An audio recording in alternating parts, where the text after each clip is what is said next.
All right, that was it. We're done. That- Showstopper.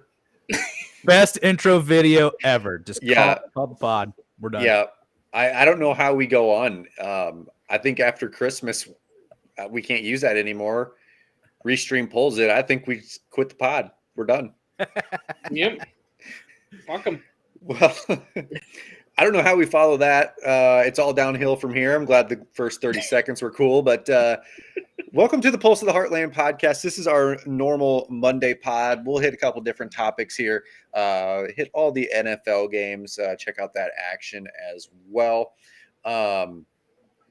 We do like it when you all interact with us here. So hit us up in the chat, hit us up in our DMs. Tell us what you want to hear us talk about. How can everybody get a hold of us, Bryant? Instagram, Twitter, and Twitch at Heartland Pulse, and then Facebook, YouTube at Pulse of the Heartland. All right. Well, Bryant, what are you sipping on tonight? Oh, just got a little water. I've been drinking too much pop and junk all weekend from Christmas, so I'm trying to rehydrate myself here. All right. What about you, Clark? What are you sipping on tonight? Well, I'm going to get it started here. This is a bottle of Pendleton. It's too freaking bright on the screen. 1910. Ooh, nice. Yeah, it's a freaking sweet looking bottle, so I had to grab it.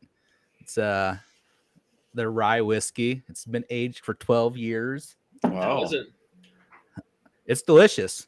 And I had dumped some of it in this fancy new decanter I got. So Nice. I was just going to ask you if that was in the decanter you sent us. yep, that's got the decanter washed and had to load it up. That was a Christmas gift? Yes, it was. Very nice. What are you drinking, Trent? Nothing. I probably should be drinking water, but I am not. I'm not drinking anything. I am on call. I have been on call pretty much since Friday when I left work. So looking forward to going to work tomorrow and being off call for a day. It'd be great. So This whiskey is delicious, by the way. good.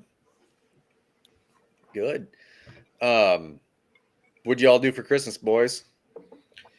I traveled back home and actually had some car issues, so I had to deal with that. Unfortunately, I had to deal with that in the giving season. So I don't know. I might be in the market for a new car soon, but yeah, just travel back home to Old Gallery, and it's the exact same as when we left at Trent. Nothing much has changed. Nothing's changed. Well, I'll see that next weekend. We're heading back to Gallery this coming weekend, so Nice. celebrate with the family there. What about you, Clark? This weekend was our weekend off with it being Christmas. I worked on Christmas Day, so I was at the hospital from 7 to 7, but Brittany brought Kaylee in and brought us lunch there at the hospital, so I got to see them for a little bit. We opened gifts on Christmas Eve for her, so she's been having a blast playing with those. And this coming weekend, my side of the family is coming to my house for a party, so Nice. yeah, Christmas ain't over. Yeah, not yet. You're about to have your own Christmas vacation moment with the family swarming your house, and Yes. you have a live tree. No, I've got 2 fake trees in this house. Okay, don't have to worry about a squirrel being in there or anything then. No, it's not full of sap here. All right. Question: fake tree or real tree, Bryant? Clark, we already know yours because you got fake tree. I go fake tree. I would Yeah. say I live in an apartment though, so maybe if I get older, I don't know. I've just always had fake trees. It's never made It's any difference to me. It's the convenience. It's really easy to go with the fake tree. Growing up, we always had live trees. It was a whole thing. We'd go out, cut down the Christmas tree. I mean, it always smelled amazing in the house, but Yeah. in my adulthood, we've gone fake. What about you, Trent? I've literally never had a real Christmas tree. Fake. All growing up, fake. I'm sure Katrina, if I said we're going to do a real one, she would be all about it. I'm not. I don't know why a volunteer fireman wouldn't want to have a fire hazard in his house. That's probably why we never had one growing up. Yeah, I mean, just look what happened to Lewis lighting up the cigar next to Clark Griswold's tree. Huh? But yeah, it's just too convenient. Like I set it up, mine's pre-lit. Don't even have to put lights on it. Plug it in, done. Nice. Great. It's awesome. Yeah, I bought my small fake Christmas tree from Dollar General last year because it was like $15, kind of expensive for that place. Plugged it in, looked gorgeous. 2 days later, the lights were on. I was like, oh, I must have not, I must have unplugged it. Nope, it was plugged in. They just burn out after 2 days. Ah, That's the quality you get from Dollar General. Should have went with the $16 tree, I guess, huh? Yeah, yeah. I should have. Yeah, I should splurge for the $20 one from Menards or something. So Yep. Katrina got me a meter oh for yeah, Christmas. saw So that. for those of the listeners who don't know what that is, it is spelled MEATER, meter.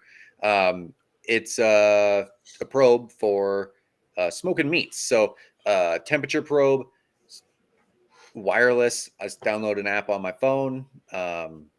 it's the Right first thing there. I was going to ask if it was Bluetooth or not. Yep, right to the phone. Can't wait to use Yes. it. I know Ryan said he has one.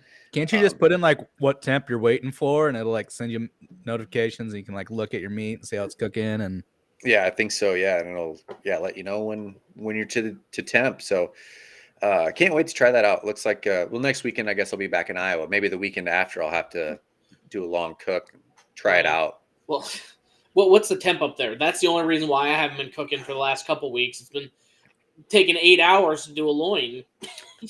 Yeah, so the wind chill was 50 below, like on Thursday and Friday, maybe Thursday, Friday. Brutal. Didn't smoke anything during that. I smoked a pork butt and a pork loin, not this past Sunday, but the Sunday before. And then we froze the pork butt and made pulled pork tacos for Christmas meal. So went a little non-traditional, but it was delicious. I'll be honest. I think our generation, we're kind of over the traditional shit. Like, how long before it was, it was always turkey at Thanksgiving. Now I hardly hear of anyone cooking turkeys now because they'd rather just smoke meats that are way more delicious, Yeah. and don't put you to sleep. Yep. Don't need that tryptophan. Tryptophan, exactly. Yeah. So no, I for smoking, I got a couple things here. Because I know you guys. I think I already sent you a picture of it. I'd get a laugh, but I got a few spices from Dad. Nothing too crazy. Just AP seasoning from Killer Hog barbecue rub, and then I don't know if you guys have had like the touch of cherry. So we got a few of the big ones just to try something new because I had the Traeger apple honey, which is fine, but you need to try something new. So it just got those, and I asked my mother, bless her heart, I was like, hey, I need a smaller sprayer because when I went to Menards the other day, I got this big old sprayer for apple juice, and I thought that was a little audacious. And for those that are just listening, it's just a big old like regular if you like a Windex spray bottle that size. I wanted something a little smaller so it wasn't so gaudy out there, and I don't need to fill the whole thing full of apple juice. I don't have that big of a smoker. So unfortunately, you're gonna have to come onto YouTube and see this. This is the sprayer that she got me. Is the daintiest little. If it could hold maybe 6 to 8 ounces of liquid, I would be shocked. But it was like this toy fake snow sprayer. She's like, "Oh, here's a small sprayer. I didn't know what you meant." I was like, "Well, I said a smaller sprayer, and she got me the smallest sprayer you could probably find in any store out there." Hey, Crystal was not wrong when she bought that smaller sprayer. She said, I got you a smaller sprayer, and it is, in fact, smaller. So it's a win. Yep. If she could have found a smaller one, and she would have bought that one too. Oh, yeah. I mean, that might be two, those Dixie cups you have in the side of your bathroom sink that you could wash your mouth out. If it was more than two of those, I'd be shocked. That's how little a container this is. Oh, boy. All right. Well, if you want to jump into the NFL here, most of the games were on Saturday. So, 3 games on Sunday on Christmas. There is a game going on right now. But let's just jump into this one. The first game we got here, we have Jacksonville. Me and Bryant are both trying to run the show. apparently. Jacksonville and the Jets. The Jaguars beat the Jets 19-3. Dude, Is the this Jets are so. Jacksonville? Is this Jacksonville being for real, or is this the Jets sucking ass with Zach Wilson? That's where I was going to go with that. The Jets are so hit and miss this year. Like, was this them just on one of their off weeks, or is this who the Jets really are? So, I've heard that Zach Wilson is now inactive the rest of the year. He's not even quarterback 2. They said they're going with Mike White, quarterback 1, because he finally got cleared by his 38th doctor, and then Joe Flacco's number 2. So, Yes. I mean, I think this one's more the Jets just suck. But I mean, again, Jaguars with T-Law, they got a little bit of momentum going. Mm-hmm. I would say the Jags are an above average NFL team. I mean, they're leading their division right now. They're looking at that 4th spot in the playoffs. So Yeah, I think they're more for real than we give them credit for. I would agree with that as well. yeah. So, question with Mike White's doctors here. He goes to like 15 different doctors. 14 out of the 15 say you can't play. It only takes one to say, yeah, you're good. Yeah. And that the NFL's like, okay. It's And just like the NFL concussion protocol. They say one person says you're good, you're good. Yes. Now, and his broken ribs, right? He's got broken ribs. So, like, they go to 14 radiologists to take a look at that and be like, oh, here's all your broken ribs. And like the one radiologist that says he doesn't have broken ribs, like monitor's broken or something. I don't get it.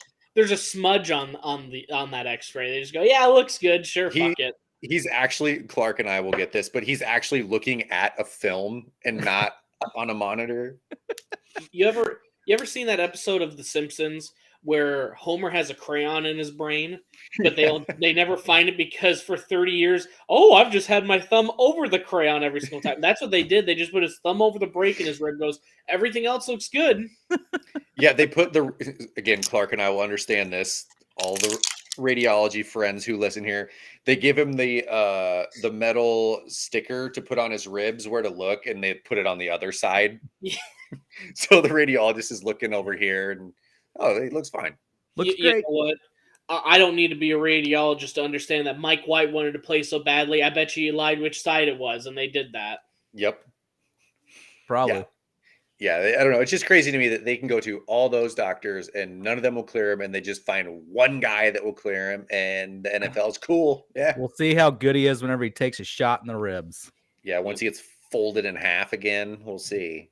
Yeah. So, I don't know. I think this is the Jags rising. Jets, they're just, I mean, I think they've legitly are convinced Zach Wilson's a bust. Because, I mean, the big controversy that's come up this weekend is throughout high school and college, it was always Trevor Lawrence number 1, Justin Fields number 2. It was always those two. It was always those two throughout sophomore year of college, 1 and 2. Junior year of college, 1 and 2. When they went into the draft initially, 1 and 2. And then somehow between the end of the bowl season and the NFL draft, Zach Wilson and, oh God, who the hell was the other quarterback drafted between them? But someone else snuck in there, and then Trevor Lawrence was still number 1, and then Justin Fields went 11 to the Bears. Now, I totally lost my thought here. Oh, yeah, he has the same stats as Jamarcus Russell had through this many games. So, and where's he at? Well, he's not studying film. He never did that in his career. We all know that for sure. I think Zach Wilson, I think the Jets just move on. Honestly, you can just get any journeyman to do what Zach Wilson's going to do at that point, half the price. And how often, at least I've been reiterating it, and I think a lot of people think it, just underpay at quarterback and overpay at every other position. As long as you have, I mean, no offense, let's look at the Niners. You have Brock Purdy who's making the minimum, and you've overpaid at every other position. And look, you just have to have someone that makes competent decisions and doesn't fuck up too much at that point. So somehow, some way in San Francisco, Jimmy G will probably be the quarterback next year because he always weasels his way back in there. Maybe they'll shop Brock Purdy to New York, and he'll be him and Breece Hall. I would be happy for that. I would honestly be okay with just giving, because they need all the cap space for everyone else. Keep Brock Purdy at San Fran. Send Jimmy G to the Jets. There you go. There you go. We've solved it. Hey, whoever the fuck the Jets GM is, you're welcome. I just did your job for you, bud. Yep. It's what we do here. Well, the next game here, I have both of the Chiefs homers. Stupid Seahawks couldn't even cover 10 here. Wasn't Right? even worried. 24-10, Chiefs win. Take it away, boys. Well, Trent, you're going to be shocked, but Mahomes made a once in a lifetime play again. He did the old jumping from the 5-yard line, put his arm down, extended the pylon. I don't know. He's already got a career's worth of once in a lifetime plays in the first few years, dude. Gently touches the outside of the pylon with the Just football. the skinniest of I'm gonna- touches there. I'm gonna get one of those awesome pictures that I've seen floating around of that stretch and just Yep. get it as a mural on one of my walls in my house. I mean, Ooh, yeah. that was his MVP making moment. Like, that's the one you're gonna like stamp next to the trophy. Like, that was just amazing. Has anyone with really good Photoshop skills done when is it like on the roof in Rome where David's touching God and the fingers are about to touch? Michelangelo. Yeah, can we do that with Mahomes and a pylon there? Oh, I Someone figured with it'd good be like Photoshop do that. Michael Jordan in Space Jam. Yeah, exactly. Yeah. I'll be honest, I had Seahawks covering 10 points. I'm glad they didn't. I honestly, the Seahawks are kind of they haven't been the Seahawks that they were the first half of the season. So I'm glad the defense did what they needed to. If you hold any opponent to 10 points, Chiefs are going to win every single game. I don't care who we're playing. We're scoring at least 21. So defense did what they needed to. I think it was Chris Jones had a pressure on 1/4 of all his plays. I think he had like 8 pressures and QB hits on 36 total plays. I mean, that's why we pay him the big bucks, man. That's what he hasn't really been doing a lot this year. So, yeah, I'm just glad we're starting to turn it up closer to the playoffs here. Just kick the damn field goals, Pete. I need my $5. Damn it, Pete. Yeah, I mean, the Chiefs get done. Wasn't a huge statistic day for anybody, but I mean, this is the kind of games you're gonna have to win. You know, they played hard, played gritty. They started out great, and then just didn't really do anything until the end. But I mean, Yep. it's what we're looking for. Had some nice key plays against Mahomes, just being the MVP guy he is, making plays. Amazing. I mean, we'll get into it later. I don't see how Mahomes isn't the MVP this year. To be honest, we can talk about that later though. But his stats have just been outstanding this year. Moving on. Ready Yeah, to I got go nothing to- more. Chiefs, Yeah, nothing Chiefs got it done. Yeah. So next game, Bills take care of the Bears 35-13. Bears are terrible. Bills. I mean, is this the Bills looking like the Bills should, or is this because the Bears are so bad?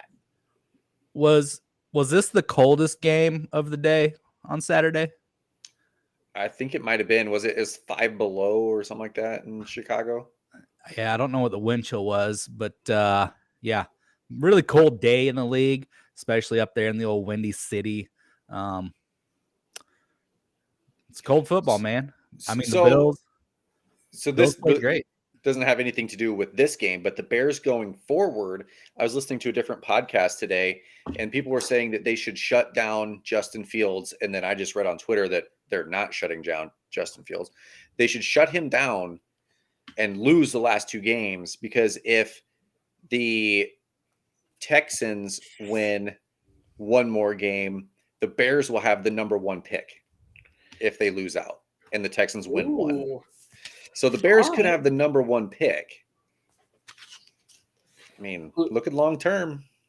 I don't know who. I guess honestly, I'm not even sure. I haven't looked at any mock drafts. Who the hell they Yeah. pick? But I don't either. yeah, no, they won't do that. I think the Texans pretty well have that. Well, shit, actually, no. We'll get to them later. They actually have been playing well. I don't know. I think that would be pretty evident. You don't start unless he got injured. You know, it'd be pretty evident they're tanking, and I don't know if the league could come in, but yeah. I mean, I'm looking at the stats right now. Justin Fields didn't have the balling out day that he has the last like month and a half. Josh Allen really didn't, but I think it's also one of those he didn't need to have one either. So I mean, they won how they needed to, and then they got to come home to their car under 8 feet of snow. Yeah, I saw that. Did you? If I was that rich and my car is underneath that much snow, I might just buy a new car and then just I'll get it in spring. Well, what you do, you're that rich, you fill it up with gas before you get on the plane. You turn it on, heater Yeah. full blast, let it run. Yeah, that'll melt the 8 feet of snow Yeah. all around it, right? Just let it run. It's just gonna be a crater Yeah. stuck looking How at 8 feet of snow. Yep. How did the Bills not have like a player's like parking lot that is like covered or something? Yeah. That is so weird, man. Maybe they'll put that in their new stadium. There you go. If I was a player and I had some input, that'd be the first thing. Hey, remember when we won the division and we're leading in our prize was we had to come in and unshovel our own fucking cars? Yeah, that would be priority numero uno. Yeah.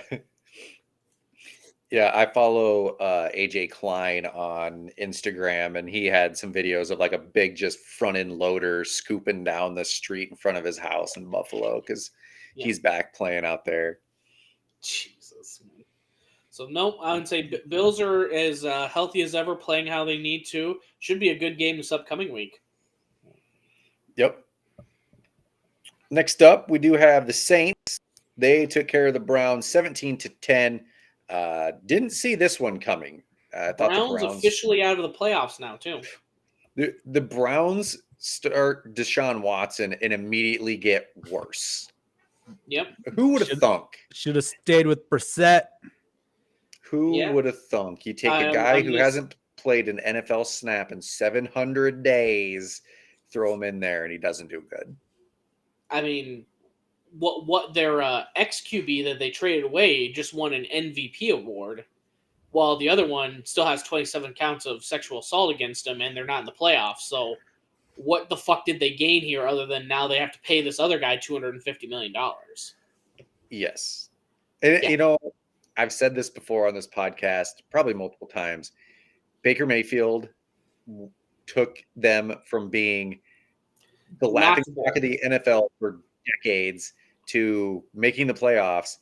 And then Deshaun Watson all of a sudden becomes available, and they throw out Baker like yesterday's Christmas morning wrapping paper. Like, why? The one thing that could have affected it where they think they had to get rid of him was if he was demanding Mahomes-style money or Josh Allen or anything. But also, he's provided you stability. I think that's where you give him that franchise tag. You overpay him maybe for the 1 year and see what he's got, kind of like the Niners and Jimmy G. But, like, you just trade him away. Because my thought process is they didn't want to pay Baker because they have to pay everyone else around him to improve it. I understand that. But then you go and overpay for a player that you get only half the season. You know, I mean, and then you don't make the playoffs, so you are officially worse than where you have the last 2 to 3 years, and you're overpaying a quarterback now. Golly, that doesn't sound like the Broncos at all. They actually have the opposite problem at quarterback, though. Instead of one that's sexual assaulting multiple women, one that believes too much in God, and I don't even know if he fucks Sierra, to be honest, but... And speaking of, they fired their coach today. Yeah. Nathaniel couldn't quite hack it, huh? Nope. Out. Didn't even get a full season, did he? No. Honestly, in the NFL, though, you have to be that mindset. If we're not going anywhere with you, get rid of you sooner than later, and let's put yourself on the market. I mean, Nebraska looks like the smartest people right now, getting rid of Scott Frost after 4 games. Who cares if they had to pay that extra money? They put themselves so far ahead where Matt Rule got fired, and he was probably interviewing with them before it was even, we all kind of assumed the pieces were there, and they ended up well ahead. I think the Broncos just know that that's what you needed to do at that point.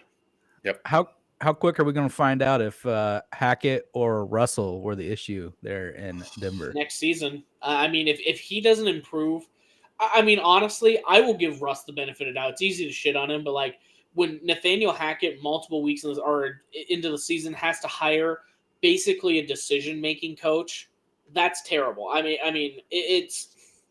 I'm going to give Russ probably about one more season. Not like it affects me. It makes the job that much easier for the Chiefs, but I don't see it, man.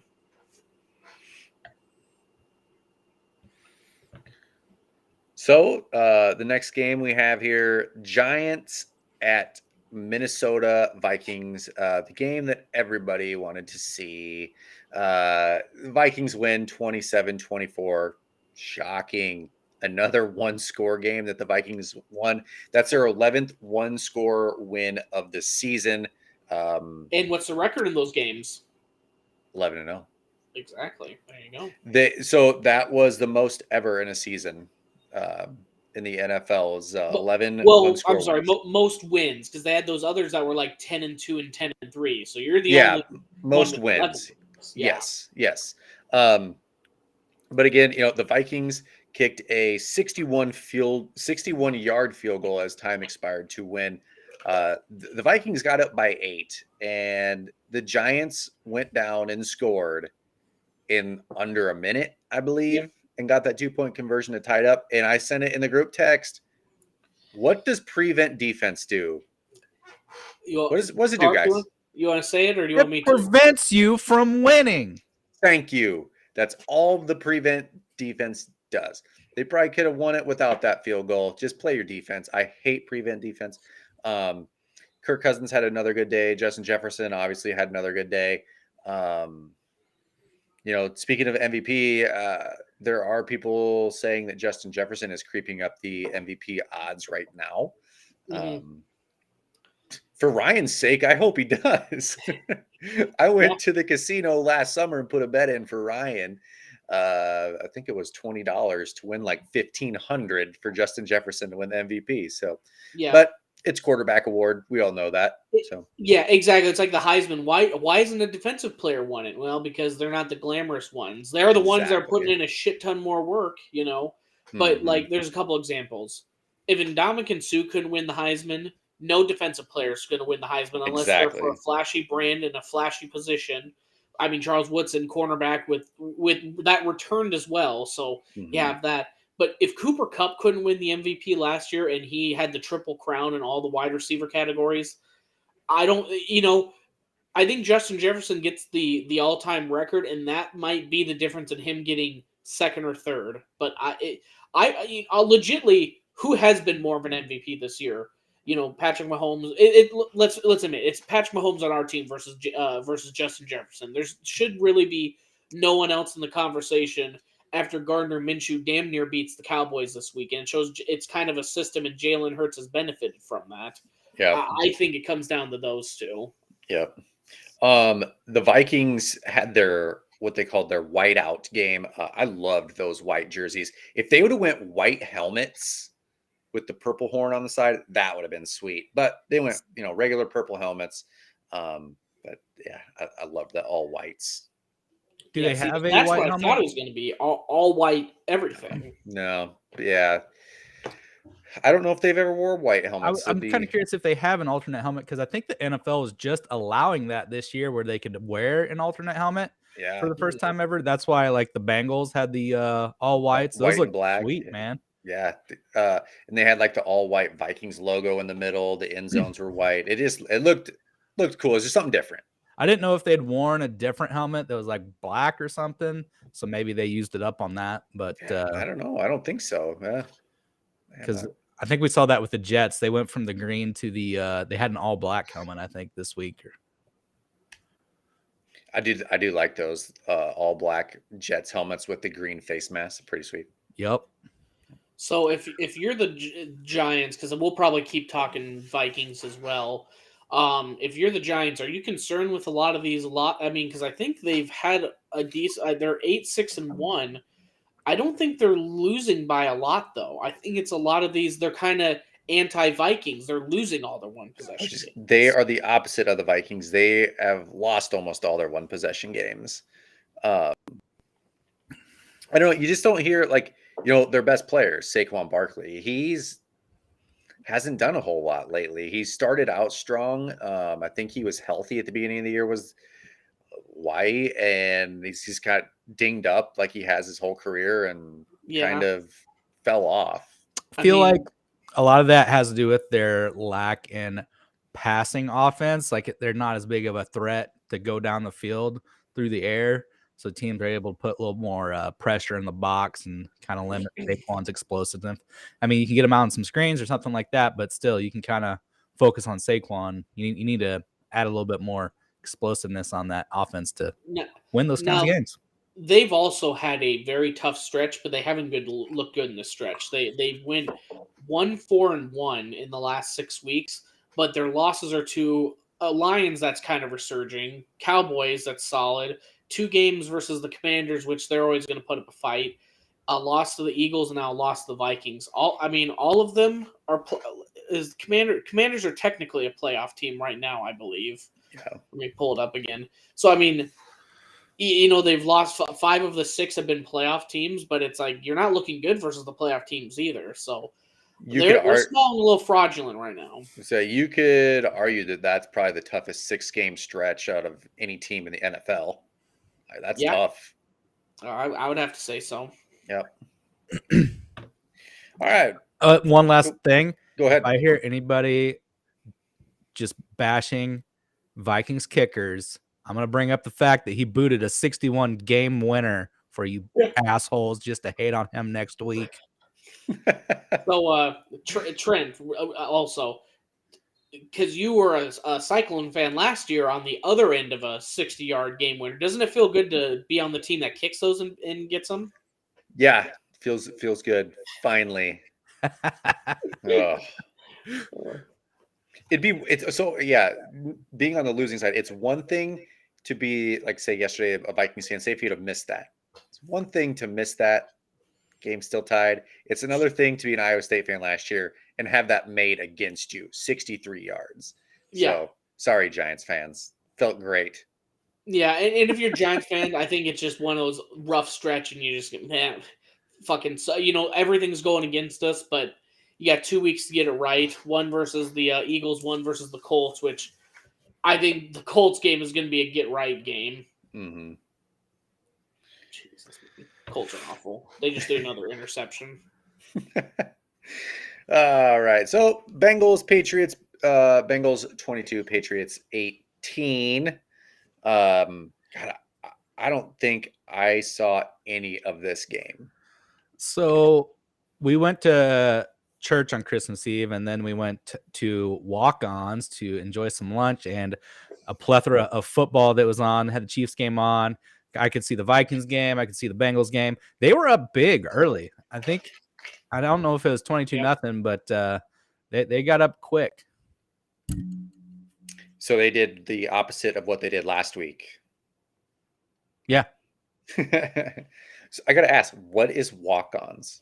Walk-ons is it's like a kind of family sports bar, I would say. It's Cajun influenced bar food. So you can get your catfish, crawfish, Cajun influenced pasta dishes.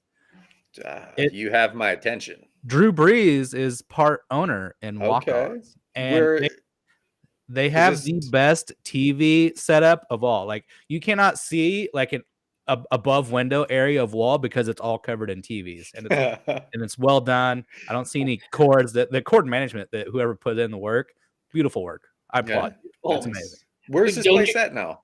It's on North Maze. Oh, so it's in Wichita. Yes. Gotcha. Don't you hate the older you get, the more you recognize, man, cable management is perfect in this place. Oh yeah. Can't I just watch football and not be looking around at the ceiling? Oh yeah, looks like they did a decent job up there. For somebody who's OCD, like you gotta notice those things. Like I'm like that. No cables can be showing. Like if I got a wall-mounted TV, I gotta have a pass through behind the drywall. It drives me nuts when like people will post like their TV on or like a picture of their TV, like they're watching the game, and like I see nothing but cords. Like it's like my opinion of that person dropped so much.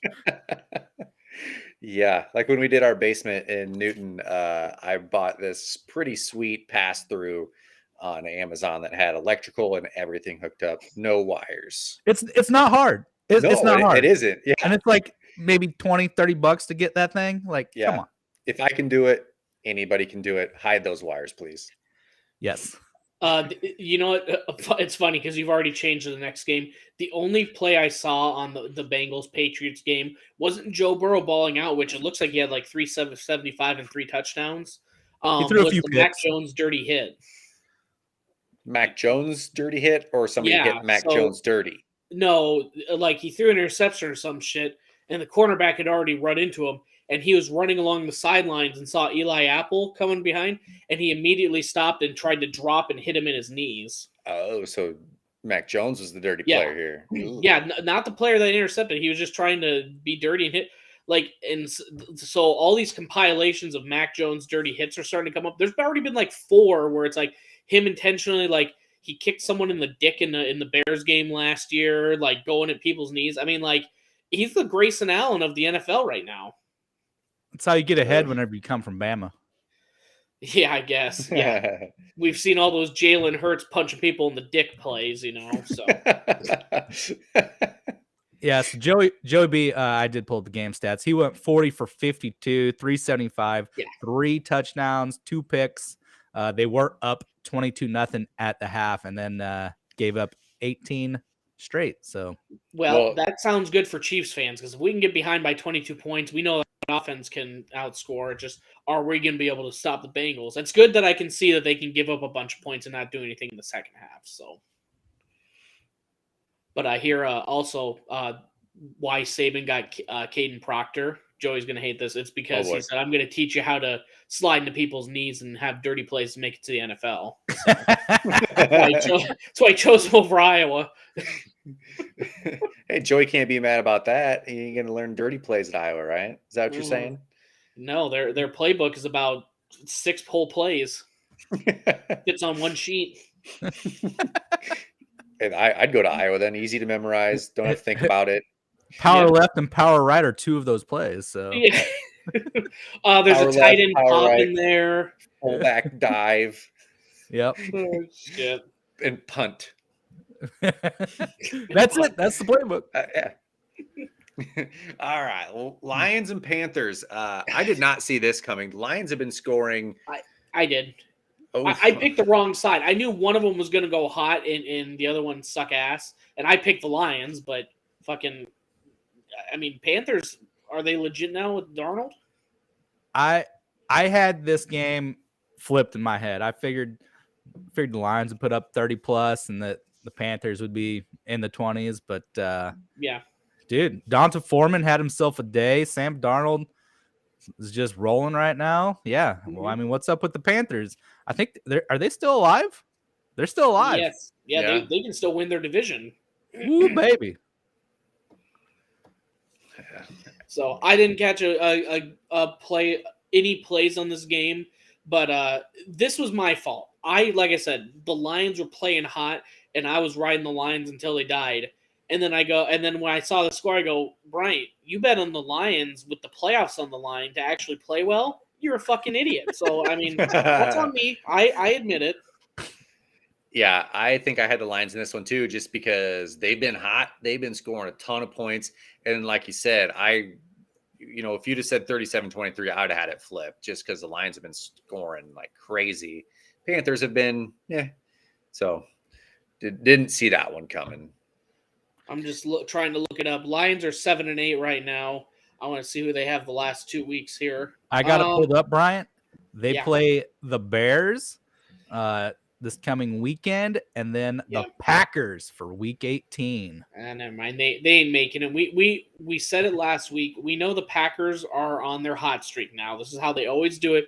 We pronounce them dead. It's finally the end of Aaron Rodgers, and then we'll get to in a few here. But then they just Aaron Rodgers. So yeah, and then the Packers beat the Vikings by 30 this weekend. Probably that's probably. I mean, that's what happens. All right, Falcons at the Ravens. They, Ravens 17, Falcons 9. So is this I can't think of his name. It's the quarterback, Cincinnati, plays for Ritter. Ritter, yeah. So they spoil his first start here. Yeah. Well, Huntley is starting for the Ravens now. Lamar Jackson, is he? That's all pro Huntley to you?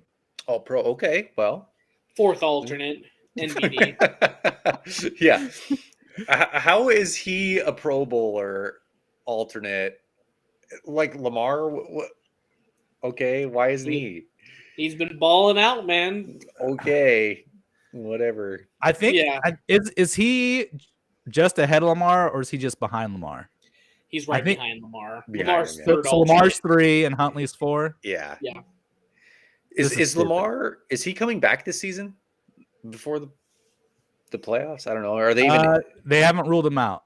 I'm Yeah. looking at right now. They are haven't ruled officially him in out. the playoffs right now, though. They So, are in. I believe Cincinnati. Cincinnati clinched. Let me see here. No, I'm sorry, I have it wrong. The Buffaloes and Chiefs have clinched their divisions.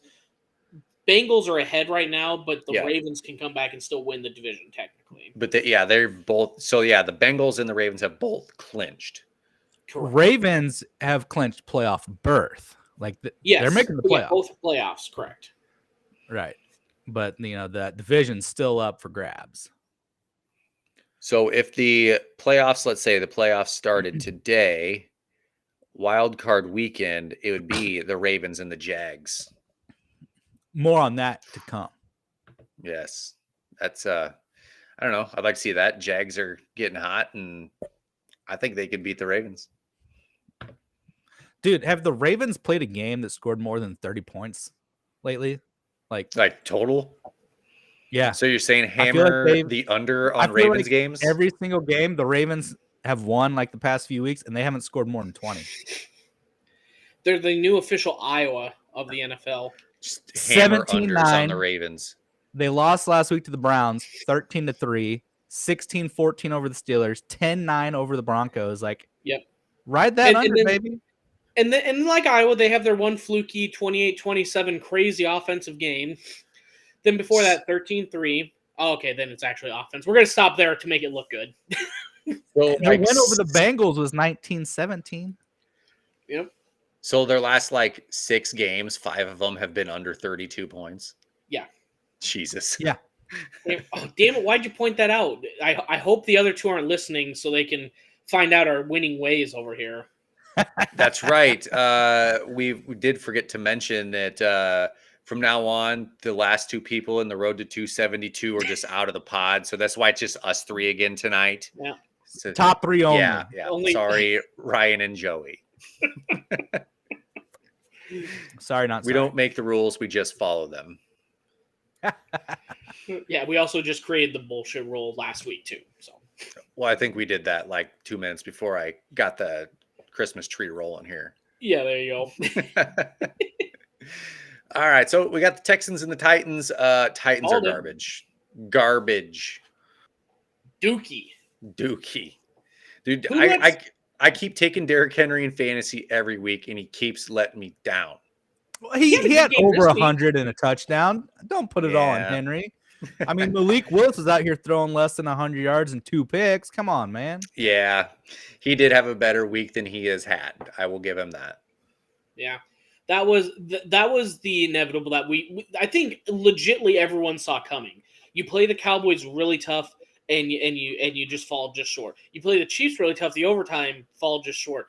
Then you come up on a Titans that has just been playing like dookie the last few weeks, and they actually pull through. And for the Texans, a 5-point victory is huge. It's not like, no offense, if there's the Vikings, we say, why is it only 5 points?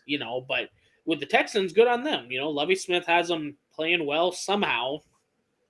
But Titans are on a 5-game skid right now. Ugh. Uh, them and the Giants, dude. The started Giants are off- 1-4-1. They're 0-5 here. Started off Bengals, Eagles, Jags, Chargers, Texans. Maybe I'll if they give didn't them a play. pass on the first 3, but the last 2, come on. Those you can get. Maybe if they didn't play a wide receiver at quarterback. So, okay. so their wins this year: Raiders at Colts, Commanders, Colts, Texans, Broncos, Packers. They beat the Colts twice, something the Chiefs couldn't do. God damn it, man! I was gonna make a joke, and well, that's true. That might be the worst resume of a 7-win team in the NFL I've ever seen. literally every other game that they played, lost to the Giants, lost to the Bills, lost to the Chiefs, Bengals, Eagles, Jags, Chargers, Texans. Only 2 of those teams, I think, are out of the playoffs, and one of them, the Jags, are charging right now. I got a feeling. So their last 2 weeks here, Cowboys, Jags. I feel like they finish on a 7-game skid. I That think might you're be right. enough where they finally get rid of Tannehill, and they might even look at, is Willis the guy, or do we bring in another veteran? Because Do we go Tannehill get clearly Brock can't. Purdy? Don't No. you put Brock Purdy No. on the Titans, you son of a bitch. I don't know why, but I've never. It's not that I don't like the Titans. It's just like they're like the most blah team in the NFL, and I just If someone I couldn't said, do it, man. if there was like a Marvel snap or blip and they go, oh my God, the Titans disappeared, I go, oh, okay. I mean, if it was the Chiefs, I'd be devastated. Anyone in our division, I'd hate that we'd get rid of an easy game every year, you know? Get rid of the Titans, or like you said, it's like Vanderbilt's gone. It's the same exact area too. Nashville. Titans. Yeah. Titans. Okay, cool. Did you see that they had to start that game an hour late because they were having blackouts and brownouts in Nashville? So they, for electricity issues, started it an hour late. I imagine did they have some like icy weather or something? It was because of the electricity, which was causing like the blackouts. So, like here, we got all that ice and Mm-hmm. sleet and stuff, and then with the wind blowing, like our power is flickering around here as well. So, but yeah, Nashville. I wonder what the temperature was there that they had to do that. 40s. It probably it was 52 at kickoff. Speaking of temperatures, did you hear the Miami game? It was the lowest recorded temperature of like either ever or like in the last few years, and it was 46 degrees down there. No wonder they lost. Those poor souls. Yeah, they were freezing cold, and the Packers were like, "This is tropical." Yeah, they look like the try-hard Midwesterners that are wearing short sleeves and shorts. Going, it's not that cold. It's not that cold. Yeah, I liked the clip I saw this week. It was the Seahawks. Whenever they were warming up, they're out there without their shirts on, no pads, no shirts, trying to be intimidating. Let's not act like that was because they're trying to be intimidating. If I had fucking an 8-pack like that, I would never wear a shirt. If I was in a professional setting, I would wear a tie and that's it. I wouldn't be wearing anything. I would wear maybe like the Dickie collar. That's like the collar and then like goes to your nips. That's all I'd wear. Of course I'd be showing off those fucking abs. Like, I don't blame them one bit. But yeah, it was a little try-hardy for me. When it's that cold, and if I'm the opposite team and I see that, I'm like, that's not intimidating to me. That's dumb. Oh, yeah. Coach Reed, we got some tough guys we're playing. It's the NFL. Like, who the fuck cares? Yeah. Getting paid millions to play this game. I would be doing everything I can to stay warm and keep my body in shape, not the intimidation factor that you hear from your grandfather. Back in the day, we didn't wear shirts when we pregame warmed up. Yeah. Well, okay, Gramps. I can't remember who I was talking to about this, but if you watch any NFL game, pretty much any college game, when it's that cold, not one person has sleeves on. Like, I'm not above that. Yeah. I'd be bundled up if I was there. Every game when I was in high school, I wear those Under Armour turtleneck ones. Yeah, I'm covering as much as my neck as I can, face warmers and everything else, Yeah. Just silly. All right, now we got the Commanders and the Niners, 37-20. The 49ers come away with a victory. Brock Purdy, 3-0. 3-0 straight up. 3-0 against the spread. That's a man of the people, and that's a man for all gamblers. Making money for people. Making that cheddar cheese. I still need to go buy my Purdy jersey. Still need to. Haven't done it yet. I guess NFL is having a hard time keeping them in stock. I mean, they also can't keep stock of all the the other winners in the NFL. So I can't blame them. Whoever makes those jerseys, they can only sew them so fast. That's true. So I'm gonna start stitching up some jerseys here in my house. There you go. Some bootleg Brock Purdy jerseys. Oh yeah. Oh boy. A couple stats here. Through the first 3 games as a starter, Brock Purdy 636 yards and 6 touchdowns. Joe Montana 488 yards, 3 touchdowns. So I mean, some consider him the GOAT, and then the other ones, Joe Montana. A list of every quarterback since 1950 to throw for multiple touchdowns with a 100-plus passer rating in his first 3 career starts. Brock Purdy, Dan Marino, just another Hall of Famer that we're talking about here. Hopefully Brock Purdy has more Super Bowls someday than Dan Marino, though. Fingers crossed. You know what? I mean, that's where I'm saying I can guarantee next year they will still have Trey Lance there and Brock Purdy, and it will be an open competition. But if you have a guy that's clicking so well with your star tight end that is making the throws that he is, I was going to look up stats for Trey Lance, and I just got lazy, to be honest. But I mean, like, if one guy's clearly heating up and you're going to the playoffs and he plays decently well, who knows if this train ride can keep going? I mean, how do you not declare him the number one and Trey is the, competing backup compared to an open competition? What a beautiful problem to have there in San Fran. Beautiful problem. Yep. They Terrible. have too much potential, 2 young quarterbacks. The Jets are on the meanwhile they're just shitting their pants taking Zach Wilson, have hoping Mike White has the backup magic that he's had a couple times. Yeah, right now the 49ers are scary. I wouldn't want to meet them in the playoffs. Like, they're not the Commanders. I mean, right now they're a playoff team. They're not just beating teams, they're just beating the crap out of teams. It's I mean, not that's fair. a Commanders team that has Chase Young, and their defense is pretty stellar. I Mhm. mean, the Commanders' defense is no joke. And yeah, I mean, surprised when you have all those weapons around a kid that makes minimal mistakes. He did have an interception here. He is human, but it's just like, well, when we have a That solid defense ourselves, and that was not his fault. That oh yeah, that one hit interception the guy's chest. hit the guy in the hands, into the chest. The ball bounces way to the left, right to a defender. Like, that guy was wide open, and he hit him in the chest. So It's just the way the football gods keeping Brock It- pretty humble. it is. It is. So right now, if let's see, well, no, is that right? The I can't. Giants would be playing the 49ers in the playoffs if the season ended today. So sorry, New York. So I'm trying to find the stats here for Kittle. So Brock is he's only he's 4-0. Jimmy G played the first series 4 games ago, and then Brock finished the game. In those 4 games, Kittle has I believe it's over 200 yards here, 120, 80. Yeah, he has over 200 yards receiving and 4 touchdowns. Like, before that, he only had, like, I believe it was like within 200 yards the whole rest of the season. So I mean, Iowa fans should be pretty happy that they have an Iowa State quarterback playing for him right now, because that's what's making Kittle actually look good. And they don't have to rely on him pass blocking or pancake blocking down the stretch here. That's not all they got to celebrate anymore is pancake blocks. Dude, huge weekend for Iowa tight ends. Every single one of them balled out this weekend. Yeah, We didn't touch on it Hawkinson. because Joey's not here, but Yeah, Hawkinson caught a touchdown for Minnesota. I think I caught 2. What Did did he? Noah Fant do? He had a touchdown versus the Did he? Chiefs. Yeah, Did he?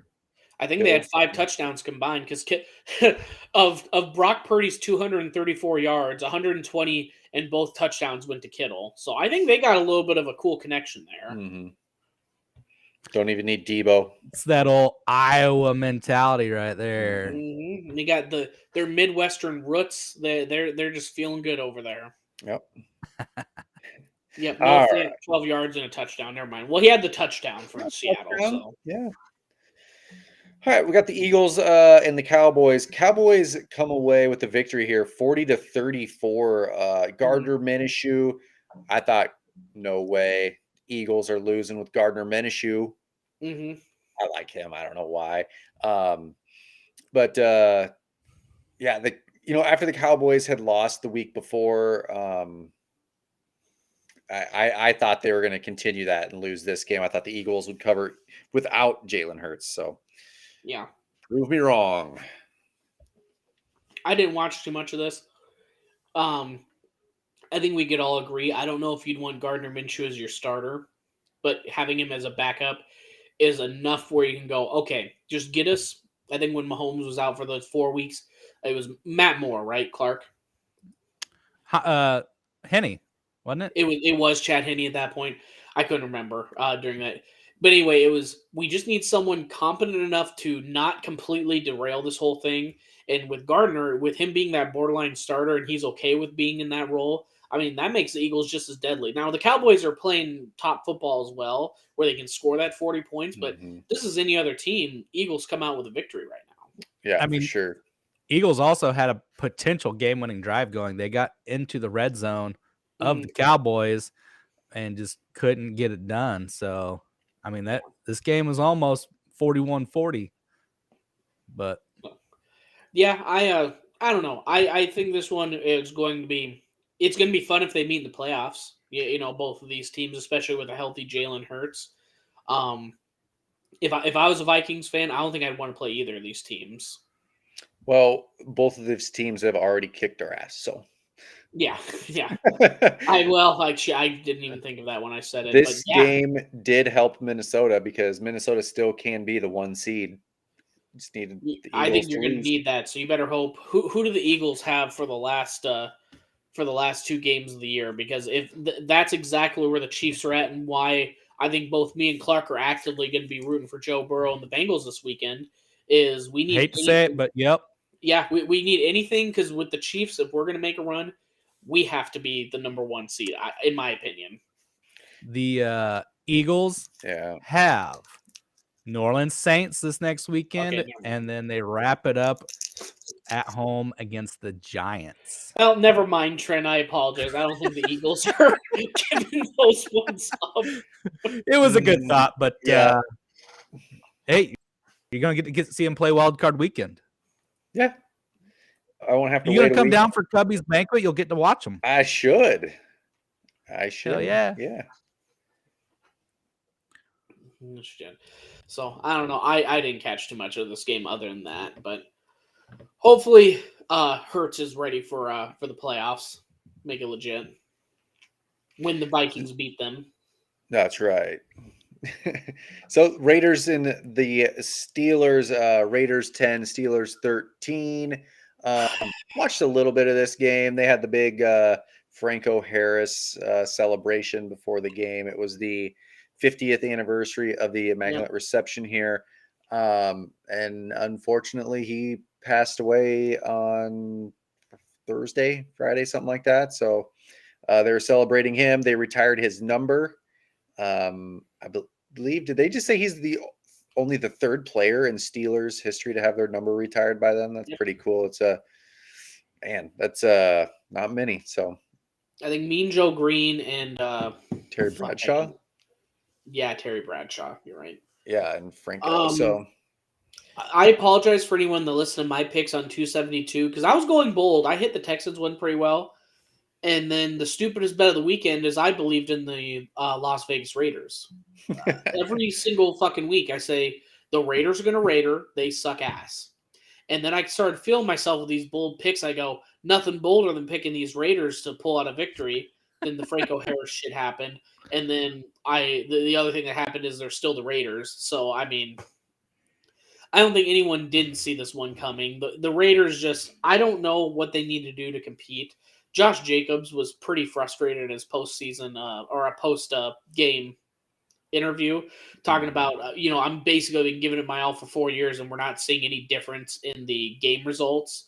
Asking for the ball more, I get the ball more, and we still can't execute on both sides. So he's probably out of there. I don't see how you stick with a team after you say that, hey, we keep playing hard, and we keep sucking ass. Why am I here?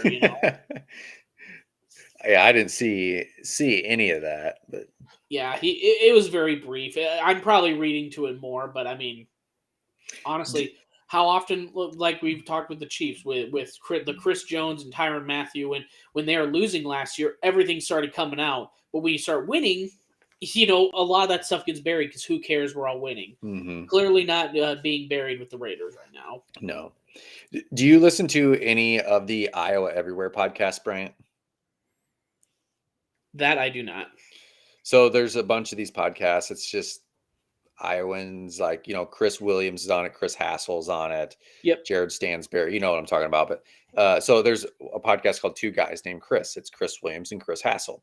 And they were talking about this. I was listening to this today. There's like a Caesars survivor pool.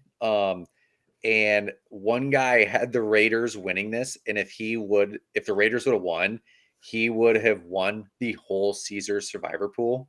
It was like $6.3 million.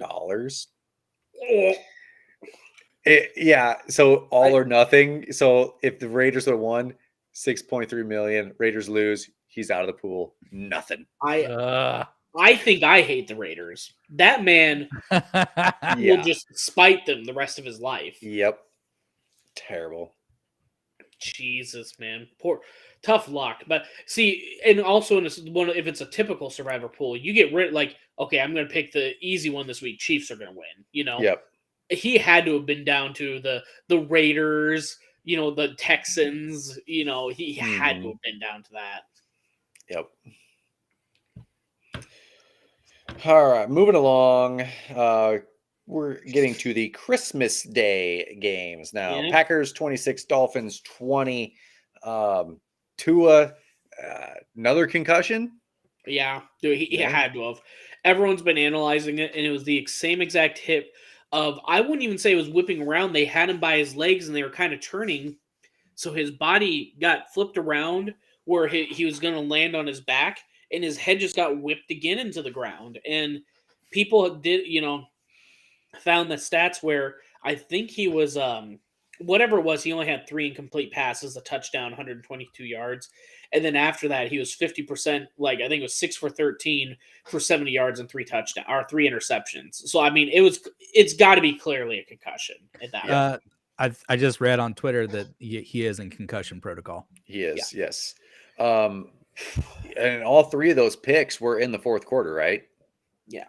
I think they were. The Dolphins probably should have won this game, but I think he only threw 26 passes. I was kind of surprised. Yeah. 3 picks in the fourth quarter. That's tough. I mean, you're giving the Packers 3 more possessions. Mm-hmm. They're going to score. You should do yourself a favor and go to that game and then watch the highlight clip of the post-game interview with Jair Alexander. One of the funniest things I've ever seen. In this game? Do yourself a favor and go watch that interview. Nice. Drawing a blank, the Packers receiver, rookie. Watson. Christian Watson, yeah. Did he get hurt again? That I didn't catch this one at all. I think he might have. I could be wrong.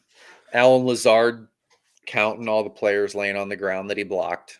Yeah, I mean, did you see this, Clark? Bryant, I did. I saw a clip of just the block. I didn't see him counting the players, but yeah, he turned around and he goes 2, 3. Count all 3 of them. Count all 3 of the guys on the ground. Let's be honest. Probably should have, by the technical term, been a taunting call. But it's how do you taunting on the wide receiver who blocked 3 grown ass men on a sweep?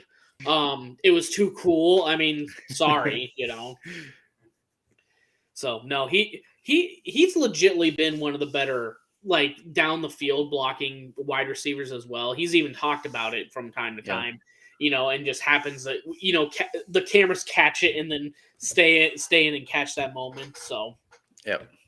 And tell me if you've heard this one before, Trent. The Packers are heating up at the end of the season and they're making a playoff run. I was just gonna say that the Packers are still alive. I think it was 2 weeks ago. They had a 3% shot to make the playoffs. They had to have 5 different results happen this weekend, which was I think it was the Eagles lose. It was 4 NFC teams. The Giants had to lose. Mm-hmm. All of these NFC teams had to lose and they win. And shocker, all of it happened. Their chances are up to 37% now. I mean, as a Vikings fan, nothing more would just warm my heart this week than the Vikings eliminating the Packers from the playoffs. Oh yeah. See, that's the way that's the way you want it. Not Yes. that's no offense. Right now, how are you feeling on are you going to be able to get it done? It's in Lambeau. Mhm. Yeah, not real confident. I mean, the Vikings do have seeding to play for, but they're in. Yep. I mean, like I said, I would love to see it, but it's going to be tough. Yep, the Packers, I would say for the rest of the way here, they do have Vikings, which will be the toughest thing, and then they have the Lions with the playoffs on the line. So Lions ain't gonna do shit. Trent, you better stop them, otherwise it's just going to be a continuation of. I don't even know if you can say Packers luck. It's just they win at the right times. You say that, but the Lions are just as alive as the Packers. They are. They're both 7-8, and the Lions currently have the tiebreaker. Yeah, so that last game of the year between the Lions and the Packers could decide who goes to the playoffs between those two. Sorry. Yeah, and the Lions got the Bears this weekend. I mean, they've got the easier of the two games. So I understand. Lions might make the playoffs over the Packers. Oh. But we just talked one game ago about why did I believe in the Raiders, who are known for losing at this time of year? Why are you believing in the Lions, who are known to lose early? I want to believe so bad, Bryant. I want to believe. I'm sorry, man. You do you. That's understandable. But like when we're doing pick'ems, that's the type of stuff I can look at all the stats in the world, and then I can look at. Wait, one of them's the Packers, who are perennial winners that have Aaron Rodgers still. I don't care how bad he's played this year, and they're pushing for a playoff spot. And one is the Dolphins that have been losing steam like none other. Mike McDaniel, he's 0-4 in December. That the wearing the shirt that says "I wish it was colder" looks fucking stupid now. Going 0-4 in the coldest month of the year, yeah, you look pretty goddamn dumb at that point. Well, dude, do you think the Dolphins as well, are they going to get any like trouble with the league? Because how do you fuck up a concussion? Since the Will Smith movie and CTE and everything else has come out, they've made strides for making it safer for players. And you have failed the concussion protocol like twice now in the same season, where there's very clear head whiplashing like hits, and you keep a guy into the game and put him into more situations where it could get worse. I mean, they're legit talking about Tua not playing football again. How does the Miami Dolphins keep getting away with allowing that type of, I guess I would say, behavior, to be honest? I mean, this is a different neurologist too, because they fired the last one, so they have a different independent Is this the neurologist same working. as the Mike White doctors? They just have to find the neurologist that passes them, I guess, at this point? It's probably the same doctor. Well, I mean, this is the guy.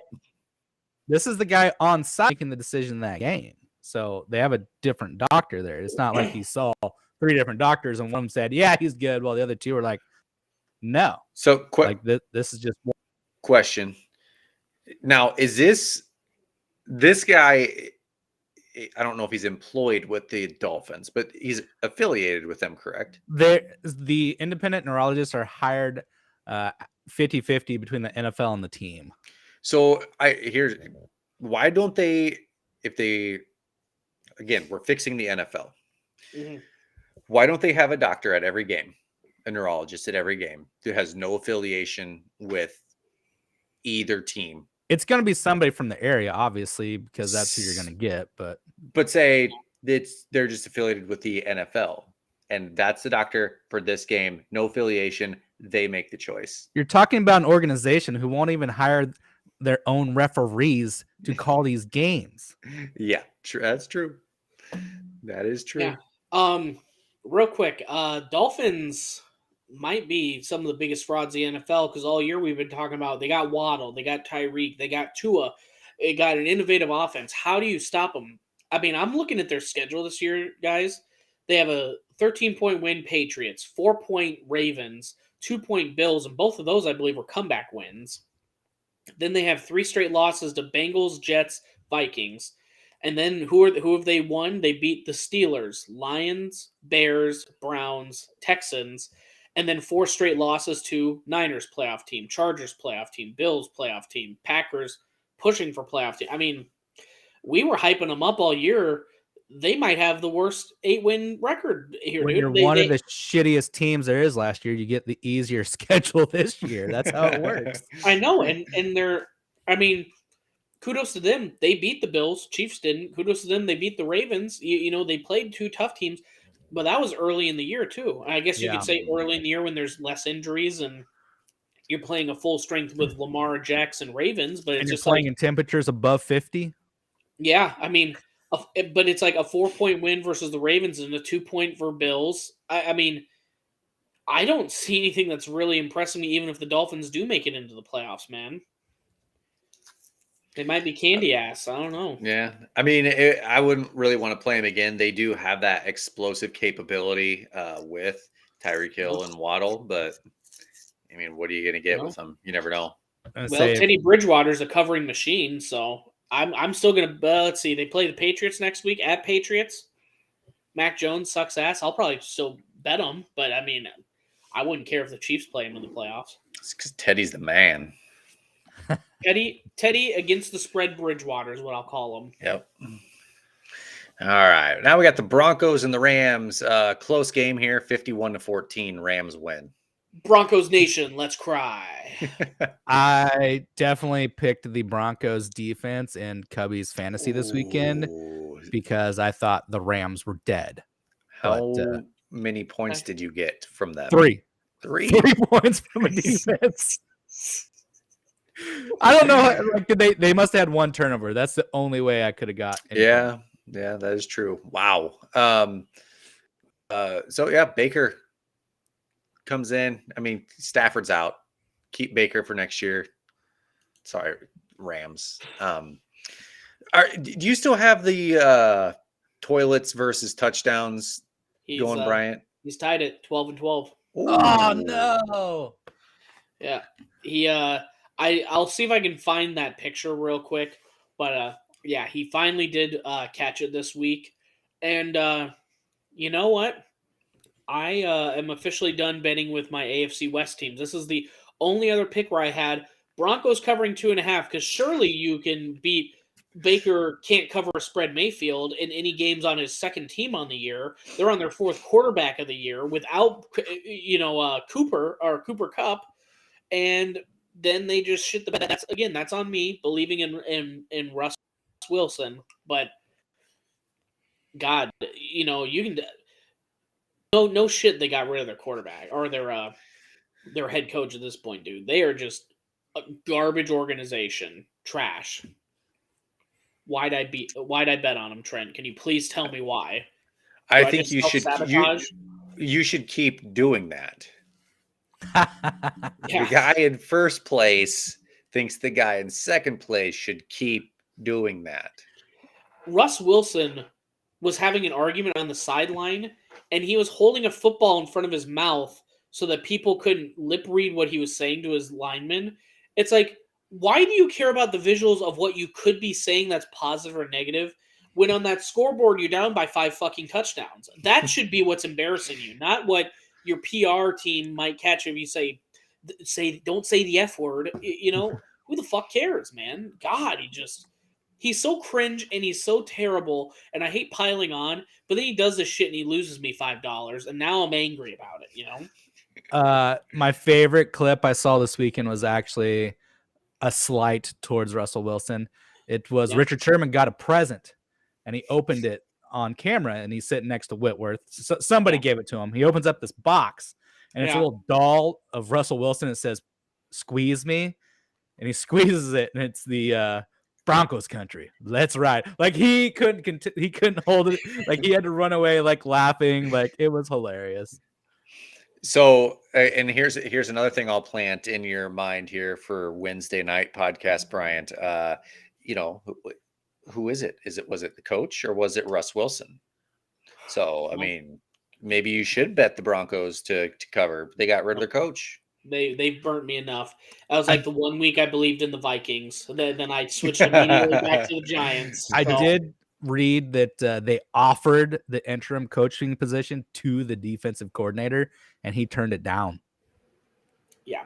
He said he was going to stay with the defense, and they named somebody else head coach. So, some people legitly are just coordinators. You'd think that's kind of weird that maybe they were extending like you will be the head coach. If it was just an interim position, that is really weird. Like I don't even want to take the temporary job. Yeah. If I was him though, I would make the argument. The one thing that's working on this team is the defense. I don't want to spread my attention away from it. Right. So. Yeah. Nope. Broncos Nation, let's cry. Let's try it again next year, Let's move on to the Sunday night game. It was the Buccaneers 19, Cardinals 16. Man, the Cardinals, weren't they up 16-6 in the fourth quarter? That sounds about right. Something like that. I'm pulling up the box score right now. I think they were up 16-6 in the fourth quarter, and then Tom Brady comes back and they win in overtime. Yep. Game tracker. Yep, it was. They were up 16-6 with 10:47 left. And let me know if you've heard this before. Tom Brady makes a late fourth quarter comeback, and then they win in overtime. Yep. Tom Brady's first ever Christmas Day game. Well, it kind of sucks that he was away from his family, but I think that's every other day this year. So Yep. The one stat that I found interesting is Trace McSorley didn't have the greatest day. He went 24 for 45 for 217 yards and an interception. Kyler Murray actually went 51 for 51 on grinding his gold camos in Modern Warfare 2. He finally got them all. He's pushing for Orion now. You got to get those long shot platinums first. Yeah, I know. Short guy like that, those long shots are a little difficult. So, best of luck, Kyler. Yeah, you got to get on so you can see over top. Yep. Cardinals blow a lead, so the Buccaneers might still make the playoffs. I really want the Panthers to overcome this and take them out. But, again, it's just one of those, the Buccaneers have Brady. You can never count them out. Yep. Yeah, in this game, the Cardinals are eliminated. Shocking. Oh, man. Good thing I was sitting down when you told me that. Yeah, this game wasn't very entertaining. It was 6-6 at the half. Not much to say about this game. And Mike Tirico called it a pointless third quarter, and I don't know if he meant pointless like there was 0 points scored or pointless because why the fuck would you watch either of these teams, to be honest? Let's just skip to the fourth quarter here and see what happens. That was a waste of my lifetime there. Yeah. Yep. That's why I just spent my time with family, what was important that day, and also watching Christmas Vacation for a second time in 24 hours. Oh, it's not enough, man. You couldn't hear a dump truck drive through a nitroglycerin plant. God, I love that part so much. Hey, Griswold, nice tree. That, like I said, that's my favorite right there. Bend over and I'll show you. You got a lot of nerve talking to me like that. I wasn't talking to you. That's my favorite part. I also love because I have a lot of older relatives that cannot hear worse shit. When they're talking about say the blessing, and she's like the blessing, pointing to his. Oh my god! It was just like I just shudder because I'm like that's just every single time when I'm talking with my grandparents or something. Grace, she's been dead for 40 years. Does your cat happen to eat Jello? Jello mold's got cat food in it. Oh. I would say I love everyone that goes. If you don't think you have a cousin Eddie in your family, you're the cousin Eddie. Just so you know. Yeah. Merry Christmas, shitters full. Just perfect. Yep. All right. Playoff picture, huh? We've talked about a little bit about the playoff picture a couple times, but it's shaping up with only 2 weeks left here in the season. I mean, like we were talking about the AFC, the Dolphins, they have the 7 spot, Chargers 6, Ravens 5, Jacksonville 4, Bengals 3, Kansas City the 2 spot, and the Bills hold the number 1 spot right now. I don't know. the Dolphins in the 7th spot, we were talking about them kind of being frauds. Bryant was talking about that. Do you think that they could lose that? I mean, yeah, they could easily because New England kind of is in the 8th spot right now, and they play each other, don't they? So hold on, sorry, I'm getting it zoomed in so we can actually Yeah. see this here. So what? Repeat the question, please. So in the AFC, the Dolphins, you were talking about them. They're, they've lost to the good teams, the playoff teams, and won Yep. against bad teams. The Dolphins do play. Do they play the Patriots yet? Still, didn't we just say that? Yep. And that's who is basically in the 8th spot. So I mean, the Dolphins could miss out on the playoffs here. Yep. Patriots and Jets left here. So, I mean, for the Dolphins right now with their schedule, they have Patriots and Jets. They have these two 8 and 9 teams. Now, I think the Jets are out. Once they get rid of Zach Wilson, I think that team there's going to be too much to overcome. But with Mac Jones taking out knees and the Dolphins, we don't know who's going to be a quarterback. I mean, that would be classic Patriots on one of their worst teams of all time to eliminate the Dolphins, who've had one of their best years in some time, especially with all those pieces that they have. Yeah, Bill Belichick going to back right into the playoffs here. Yep. So those are right on the edge here. And I'm looking at the NFC. We're just looking at the 4 through 8 seeds. I mean, here's the Giants right now. It's 6, so they're not on the cusp either here. Yeah. But I mean, I can definitely see the same thing with the Giants not being able to do anything and them falling out because they're at the 6th seed. Yeah. And on the AFC side there, if you scroll down, it's the Patriots, the Jets, and then the Titans. Titans ain't getting in. So the AFC playoff picture is pretty set. I think that, only the Patriots are going to get in if a different team gets in that's not in right now. Yeah. Yeah, right now. Oh, so actually right now, technically it looks like the Jags are the 4th seed. Yeah, they're winning their division. Yeah. Interesting. So they must have a tiebreak. Okay. Yep. Do you see the Dolphins falling and the Patriots getting in then? That you think it's going to be Bills, Chiefs, Bengals, Jags, Ravens, Chargers, Patriots then? I think so. The biggest thing is if the Bengals pull off the upset, they're going to be at 12-4, and then the Bills will be at 12-4. But if the Chiefs can win, they jump into that 1 seed. Now we've got a clearing. Right now the Chiefs, they just need to focus on winning their games out this weekend with the Bengals Bills. That'll be fucking huge if the Bengals can take care of what they need to, and that's, they beat the Chiefs, but let's not act like this Chiefs defense is anything to write home about, Bengals are playing hot right now. They're scary. So I mean, what worries me is exactly why I was excited about if we played them.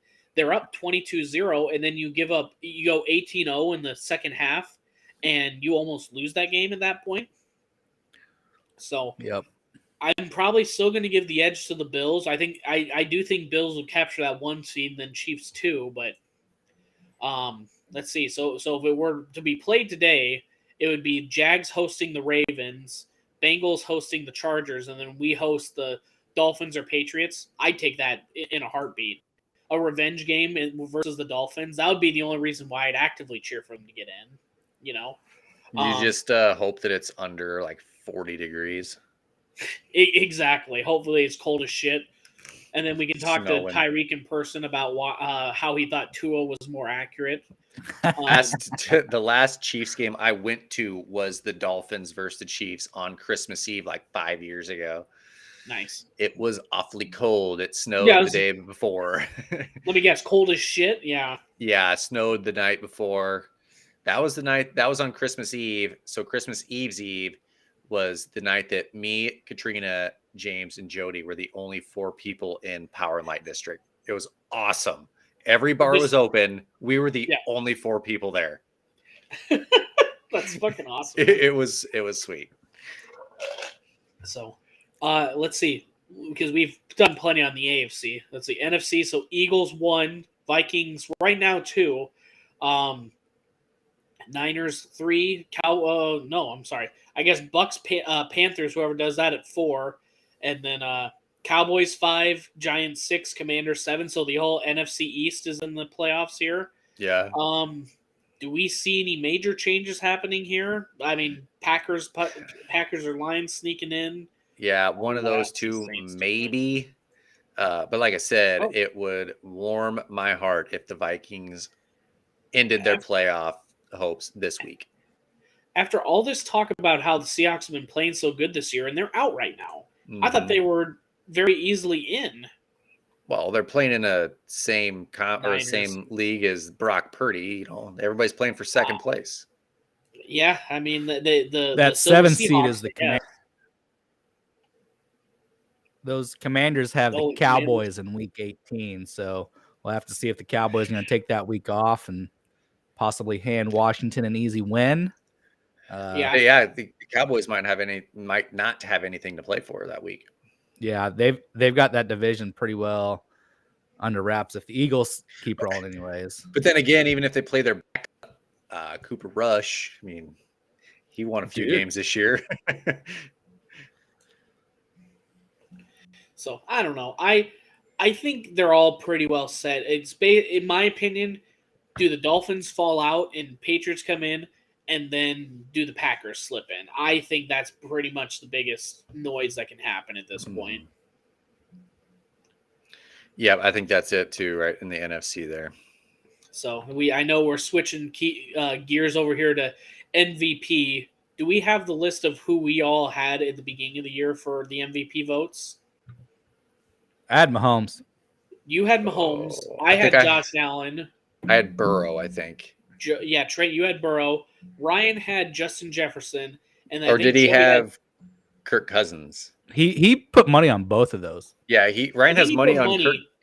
I think his official bet though was Justin Jefferson. And okay. And then Joey had Justin Herbert. So, frankly, I think right now it's between Clark and Patrick Mahomes and Ryan with Justin Jefferson. I feel like Burrow's been sneaking into that group here over the past few weeks. Pretty good games. I feel like if he has a couple of good games to finish, I feel like he's gonna make it pretty tough. He can sneak his way in there. I just think right now the lead is too much. We've talked about this issue even when we were making our picks. Why did I not pick Mahomes? Because he set so many records that when he's even having an above average year, better than every other person's stats, if he hasn't broken his own records from years previous, then it's not as good of a year, you know? You bring that up, and some of the arguments I've seen online for Justin Jefferson's MVP candidacy is, well, he's going to break the receiving yards record. He should be MVP. Yep. I don't agree with that. I mean, Mahomes is still having a stellar year, and the last guy who set the current NFL record, he didn't get MVP when he got that record. And he did it in one less game. You know who won the MVP that year? What year was it? 2012. You have to. I'm sorry. Go ahead. Who was I have it written down over my shoulder. Adrian Peterson. Peterson. It was Adrian Peterson. Yeah. Which he set the rushing record. He had more rushing yards than Johnson had receiving yards. So instead of all of us that have our notes in front of us and I read off them, I have my phone that if you ever watch on here and I'm looking at it live, Clark just looks over his shoulder, turns around, and then starts reading the stats. It's right freaking here, Bryant. Oh shit! But no, I agree. If freaking Cooper Kupp's not getting it for taking the receiving triple crown, why are we going to give it to Jefferson? Yes, he's going to set the all-time yards in a season, but dude only has 8 touchdowns. Come on. I don't think Jefferson gets it. I really don't. It's quarterback award. Let me make the argument just because things are getting a little too chummy for Chiefs things here. Justin Jefferson is probably on that Vikings team the most important piece right now because he's the Jamar Chase of the Bengals last year.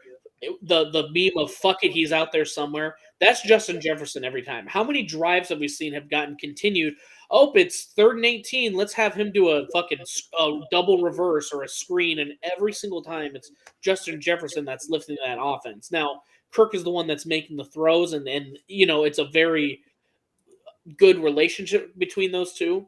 But I mean, Justin Jefferson's been incredible this year. Unfortunately, I do think Mahomes takes it because I mean, it will take a huge last. We're down the last 3 weeks, right? 2. Oh, I'm sorry. It's 2 more weeks because it's Yeah. week 18. I'm getting mixed up with that. Justin Jefferson, I think if he has 2 more weeks of 200 yards receiving, then I think he seriously jumps into it. But if he has anything less than that and doesn't break the record, or if it's even remotely close, I think they just look at Mahomes and just, where would the Chiefs be if they didn't have Mahomes literally carrying them past our god awful defense all year? We're not even remotely. We're with the rest of the fucking schmucks in the AFC West, not doing nothing. So I was going to say that where would the Vikings be without Justin Jefferson? But then I thought, okay, where would the Chiefs be without Mahomes? Okay. So let's clarify that. If the Chiefs didn't have Mahomes, they'd be scoring a couple less touchdowns, but we'd still be winning some games. If the Vikings didn't have Justin Jefferson, you have 11 games where it's a 1-possession victory. You're fucking down to past the Lions. At this Vikings point. might have the number 1 pick in the draft.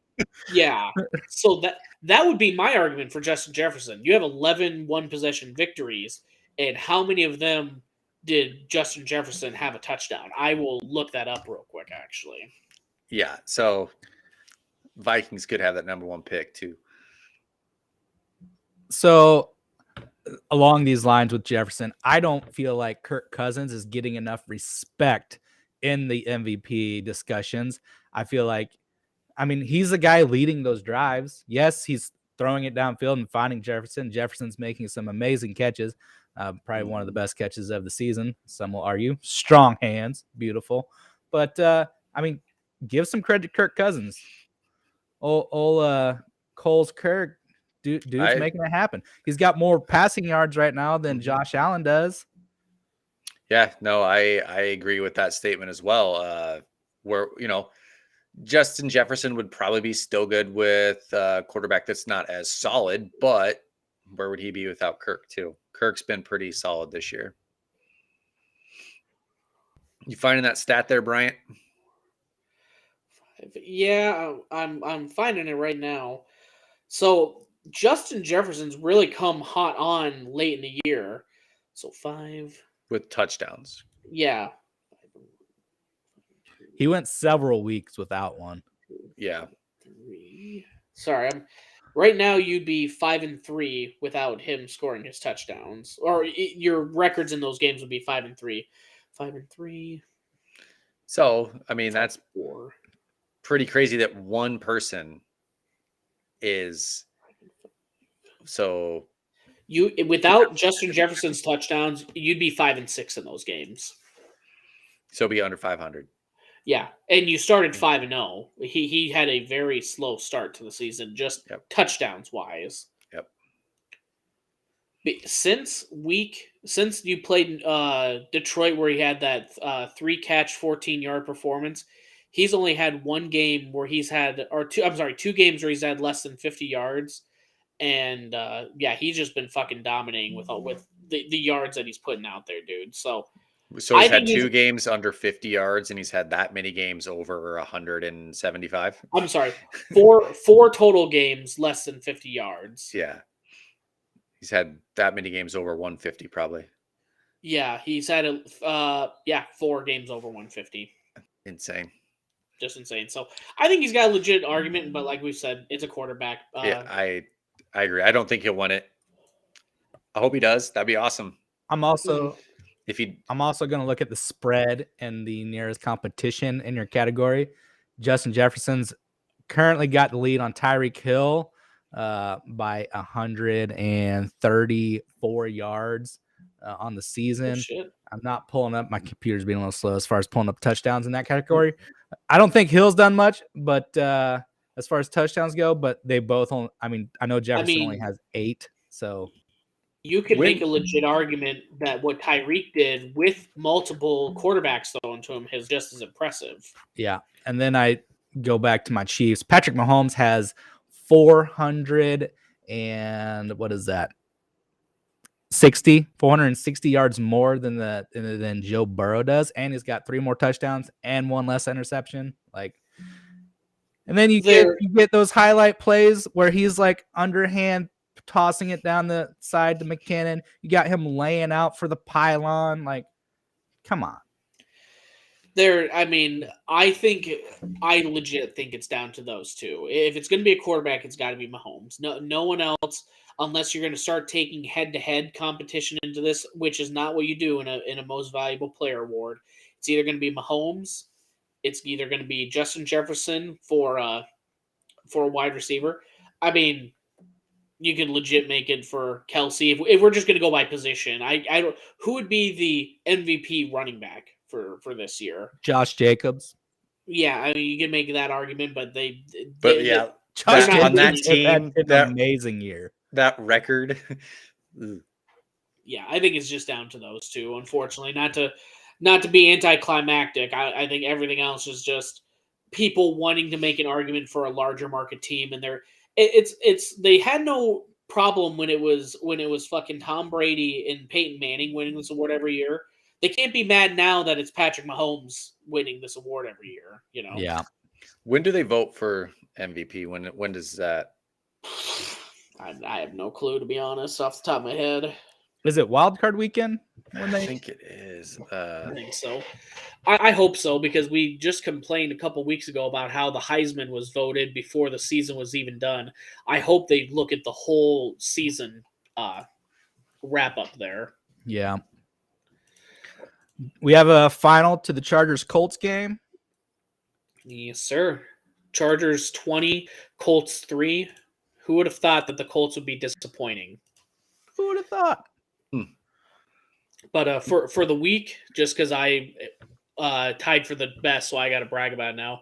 Me and Ryan both went 9-7 this week, so I would say we were leading. Clark and Trent went 7-9 on the week. Joey went 6-10. That will bring our live totals here. Trent is still in the lead at 132 and 104, but I'm starting to come back here at 126 and 111. Clark here at 124 and 113, and then the other two. I don't know if we want to say their numbers.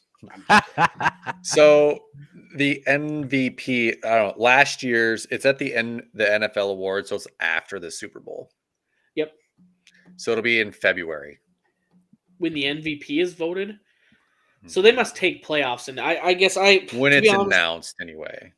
The MVP award is just one of those who gives a fuck. Like, no offense, the Chiefs have got their MVP once with Mahomes. They've got their Super Bowl. So any other future MVPs, it's nice to be recognized, but it's kind of like one of those I don't actively look for it.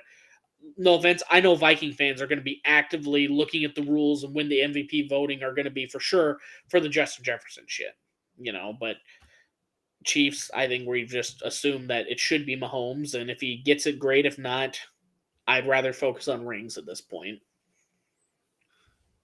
Trying to find when this will be announced. So it says last year Aaron Rodgers was announced the league's MVP on February 10th. Yeah. So it's got to be the weekend after the Super Bowl.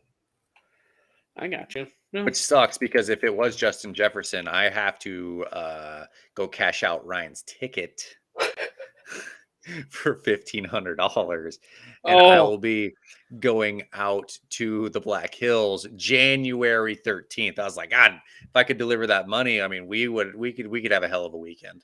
Yeah. You just party on credit because he's gonna win, Trent. Oh, all right, yeah. Put it on my tab. Put it on my tab, and it's the little ticket there. That's exactly what you got to do. Yeah. Shit. Well, you guys got anything else you want to chat about, or we should wrap it up here?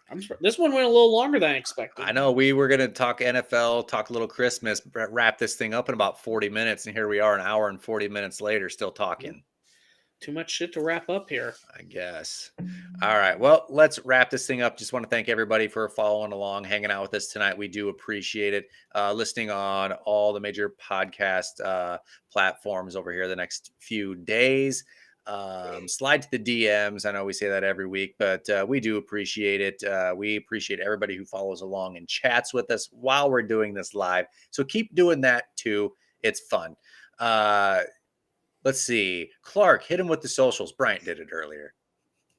Oh, the socials. Well, Socials. you can find us on Instagram, Twitter, and Twitch at Heartland Pulse, and then Facebook and YouTube, Pulse of the Heartland.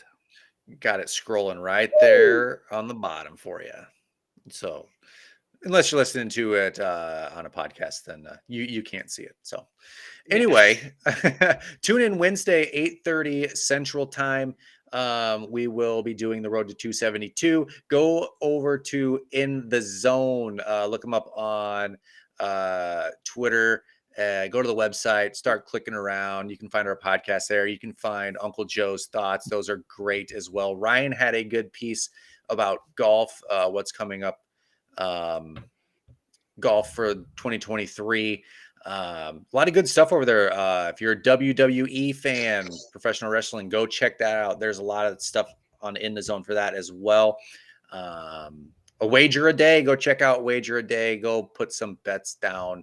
Try to keep up with us on the road to 272. But really, that's all I got. Anybody else got anything before we wrap this up and take off for the night? Nah, let's get out of here.